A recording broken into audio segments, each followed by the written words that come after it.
Hey guys, good morning. আজকের সকালটা একটু অন্যরকম লাগছে কারণ আজকে ছিলাম আমরা মায়াপুরে। তো আমরা আজকে যাব নবদ্বীপে। নবদ্বীপের একটু যেগুলো সাইট সিন রয়েছে সেগুলো দেখার জন্য। তার আগে আমরা এখানে এসেছিলাম গোবিন্দাসে আমাদের ব্রেকফাস্ট করার জন্য। আর তোমাদের আগের দিন রাত্রেবেলা আমি গোবিন্দাসের ভিউটা দেখাতে পারিনি ভেতরে। তো এটা ছিল ভিউ গোবিন্দাসে, খুব সুন্দর। এখানে মা আর মাসিও বসেছিল, আমরা অনেক সকালে উঠেছিলাম, মাসি ওখানে হাই তুলছিল। তো আমরা ব্রেকফাস্টে নিয়েছিলাম আলুর পরোটা, যেটা একটা ইনাফ খাওয়ার জন্য। তো এখানে ব্রেকফাস্ট কমপ্লিট করে আমরা এখান থেকে টোটো করে নিয়েছিলাম নবদ্বীপ ঘাটের জন্য। ঘাটে গিয়ে আমরা টিকিট কেটে নিয়েছিলাম, 3 টাকা করে টিকিট নিয়েছিল ফেরিঘাটে। তো এখানে আমরা রওনা হয়ে গেছিলাম নবদ্বীপের জন্য।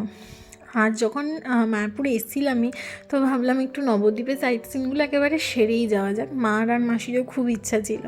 তো ফার্স্ট আমরা নবদ্বীপ নেমে ফার্স্ট যেখানে গেছিলাম সেটা হচ্ছে একটা রাধাকৃষ্ণের মন্দির, এটা কৃষ্ণ চৈতন্য মিশন বলে। আর এখানেই ছিল হচ্ছে গুপ্ত বৃন্দাবন। টিকিট কেটে তোমাদের এখানে গুপ্ত বৃন্দাবন দেখতে হবে, ওখানে দেখে টেকে ওখানে ক্যামেরা অ্যালাউ ছিল না। আমরা সেকেন্ড লোকেশান ছিল হচ্ছে এটা নরহরি ধাম।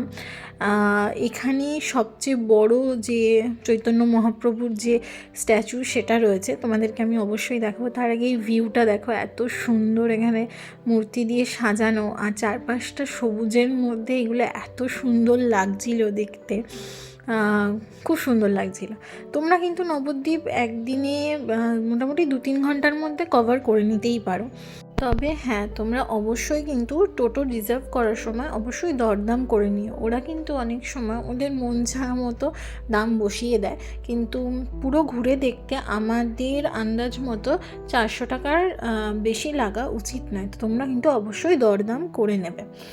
তো এখানে এত সুন্দর করে সব ডেকোরেট করা ছিল, এত মেনটেন করা ছিল, খুব সুন্দর লাগছিল এগুলো দেখতে। আর অনেক লোকজনও এসেছিলো ফ্যামিলি নিয়ে, সবাই এখানে সবাই ভিডিও ফটো তুলছিল। আর সুন্দর এখানে দেখো কি সুন্দর লাগছে, পশু পাখির এই স্ট্যাচুগুলো এত কিউট লাগছিল।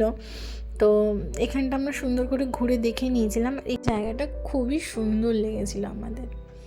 এখানে একটা ভেতরে মিউজিয়াম মতো ছিল, যেখানে জগন্নাথ দেবের এত সুন্দর একটা কাঠামো ছিল। তারপরে বিষ্ণু ভগবানের একটা সুন্দর মূর্তি ছিল, এই দেখো এখানে তোমরা দেখতে পাচ্ছ, সবাই ফটো টটো তুলছিল, ভিডিও করছিল। আর মিউজিয়ামের মতো বিভিন্ন জায়গায় ছোটো ছোটো মূর্তির মতো দিয়ে সুন্দর করে বেশ সাজানো ছিল, বেশ কিউট লাগছিল। ছোট্ট ছোট্ট ঠাকুরগুলোর মুখগুলো খুব মিষ্টি লাগছিল। আর সবচেয়ে সুন্দর এখানে ছিল হচ্ছে নরসিংহ ভগবান, আর পাশেই একটা বড় গোপাল ছিল। গোপালের মুখটা সত্যিই দেখার মতো, খুব সুন্দর ছিল, খুব মিষ্টি ছিল গোপালের মুখটা। আর তোমাদেরকে যেটা বলছিলাম, সবচেয়ে বড় শ্রী চৈতন্য মহাপ্রভুর এই স্ট্যাচুটা। তারপরে আমরা গেছিলাম হচ্ছে শ্রী চৈতন্য মহাপ্রভুর জন্মস্থান, যেখানে উনি যে নিম গাছের তলায় আমাদের নিমাই জন্মগ্রহণ করেছিলেন সেখানে। তো এখানে একটা ছোট্ট কুটির মতো ওরা করে রেখেছে, আর এই সেই পুরনো বিখ্যাত নিম গাছ তোমরা আশা করি দেখতে পাচ্ছ। আর এখানে একটা মন্দিরও রয়েছে, বাট মন্দিরে ফটো তোলা বারণ ছিল, তার জন্য আমি মন্দিরের বাইরের এইটুকু অংশটি ফটো নিয়েছিলাম।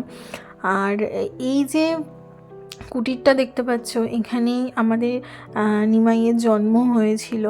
আর এখানে সুন্দর কুটিরের ভেতরে সচিমাতার কোলে ছোট্ট আমাদের মহাপ্রভু রয়েছেন, আর খুব সুন্দর লাগছিল দেখতে। তারপর আমরা এখানে গেছিলাম হচ্ছে বলদেব দাওয়ের এই মন্দিরটায়, আর এখানে ছিল সোনার গৌরনিতাই। তো এগুলো সব দর্শন করে আমরা রওনা দিয়ে দিয়েছিলাম বাড়ির উদ্দেশ্যে। এবার তোমরা অনেকেই বলতে পারো আমি অনেক জায়গার ভিডিও তোমাদেরকে এখানে দেখাইনি, কারণ ওখানে ক্যামেরা অ্যালাউ ছিল না, তাই আমি বাইরে থেকে যতটুকু দেখানো সম্ভব দেখিয়েছি। আশা করছি তোমাদের ভিডিওটা ভালো লেগেছে। যাদের যাদের পছন্দ হচ্ছে অবশ্যই লাইক, কমেন্ট, সাবস্ক্রাইব করো। দেখা হবে নেক্সট ব্লগে। টাটা।